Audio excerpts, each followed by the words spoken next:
DK అరుణ కూడా అదే ఫ్యామిలీకి వెళ్ళి వచ్చింది. డీకే అరుణ బీజేపీ క్యాండిడేట్ కు ప్రచారం చేశారు. డీకే అరుణ కూడా అదే ఫ్యామిలీ నుంచి వచ్చింది, గద్వాలకు కూడలుగా పోయింది అనే విషయాన్ని వాళ్ళు గుర్తుంచుకోవాలా. గుర్తుంచుకొని నేనెట్లా ఆడబిడ్డను ఆ పాప కూడా అక్కడ ఆడబిడ్డ. ఆ అమ్మాయి రిలేషన్స్ మీకు పర్ణిక ఫ్యామిలీతో అంటే ఫ్యామిలీ రిలేషన్స్ పొలిటికల్ కాకుండా బాగున్నాయి. ఫ్యామిలీ రిలేషన్స్ మంచిగా ఉన్నాయి, కలుస్తాము ఎప్పుడైనా ఫంక్షన్స్ అయినప్పుడు రోజు పోయి కూర్చుని అట్లా టైం వాళ్ళకు లేదు మాకు లేదు. ప్రౌడ్ అనిపించింది మీ కోడలు 25 సంవత్సరాల వయసులోనే ఎమ్మెల్యే. అమ్మాయి కూడా మెడిసిన్ చేస్తా ఉంది ఇప్పుడు, ఫైనల్ ఇయర్ పీజీ చేస్తా ఉంది, అయిపోతుంది 1-2 months లో అయిపోతుంది. మెడిసిన్ చదువుతా ఉండింది. సో సరే టికెట్ ఇచ్చారు, అవకాశం వచ్చింది. అంతకుముందు క్యాంపెయిన్ చేసింది, అంతకుముందు వాళ్ళ మామ నిలబడ్డాడు, ఆ మామ నిలబడ్డప్పుడు క్యాంపెయిన్ చేసింది లాస్ట్ టైం.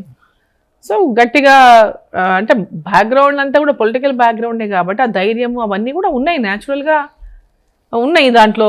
ధైర్యం వచ్చింది, ధైర్యం మామూలుగా ఫ్యామిలీలో ఉన్నప్పుడు ఆ ధైర్యం ఉంది. పొలిటికల్ రిలేషన్స్ పక్కన పెడితే ఫ్యామిలీ మీ కోడలు ఇంత చిన్న వయసులో ఎమ్మెల్యేగా గెలుపొందడం, ఎస్పెషల్లీ మీ తమ్ముడు కూడా చాలా దురదృష్టకర సంఘటనలో చనిపోయారు కదా, ఇప్పుడు ప్రౌడ్ గా ఫీల్ అవుతున్నారా? అంటే డెఫినెట్ గా అమ్మాయి మంచిగా అంటే అక్కడ కూడా అందరినీ అంటే ప్రజలందరినీ కూడా తను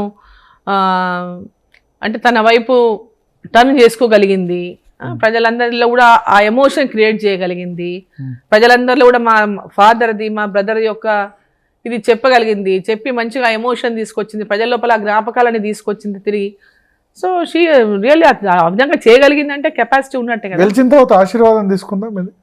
ఫోన్ చేసి ఫోన్లోనే మాట్లాడినా, కలవలేదు ఇప్పటిదాకా, పర్సనల్గా ఏం కలవలేదు. అదేంటి కలవలేదు ఇప్పటిదాకా పర్సనల్గా. 2 different parties ఏం లేకుంటేనే ఇట్లున్నది. సో మక్తల్లో మీ తమ్ముడు గురించి చేయలేదా? అప్పుడు మీ మక్తల్లో మీ తమ్ముడిని మీరు టీఆర్ఎస్ లో పంపించిందే మీరు అంటారు. అదే ఎప్పుడు అదే చెప్తారు, ఎప్పుడు ఇదే ఏడుపు.